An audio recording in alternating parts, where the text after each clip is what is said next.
Hey guys, Freeman Reviews here.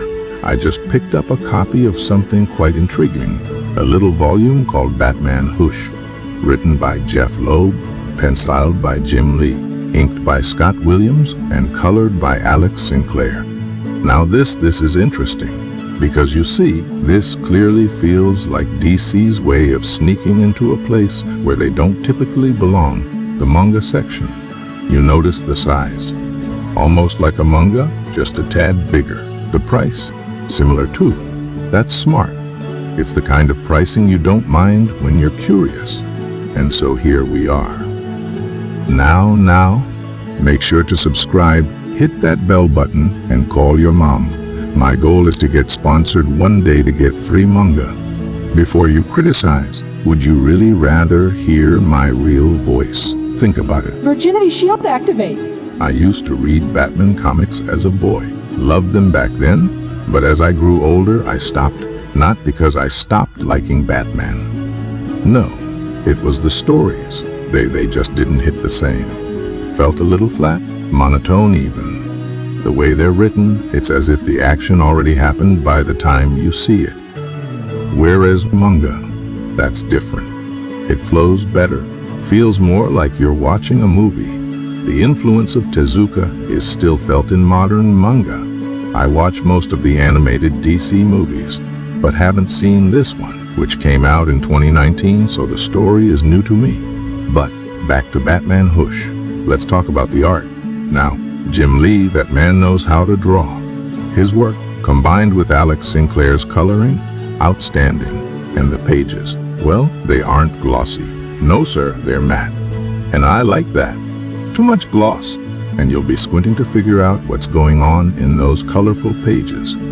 Here, the balance is just right. Each character gets a moment. A glow, an aura, that lets you know they've arrived. Superman, Harley Quinn, Joker, they all show up, and when they do, you can feel it. Now the story, it starts simple enough. Oh, you think darkness is your ally? But you've merely adapted the dark. I was born in it, molded by it. I didn't see the light until I saw Jimmy. Batman, saving a kid from Killer Croc. But something's off. Croc doesn't usually work like this, and Batman knows it. He's suspicious, as he should be. Then there's Catwoman. Normally I find her unnecessary, but here, well, here she has a purpose. And I'll admit I enjoyed the development between her and Batman. And as you read, you'll find plenty of familiar faces. Joker, Riddler, Two-Face, even Penguin makes a brief appearance. But there's one new face, one that doesn't quite fit. And if you're paying attention, you'll notice something's not right. Now, let's talk pros and cons, shall we? Pros. Well, the art is fantastic, detailed, vivid. The character interactions engaging, and the price affordable. A good way to dip your toes into the vast waters of DC Comics. Had great payoff in the final chapter. Cons.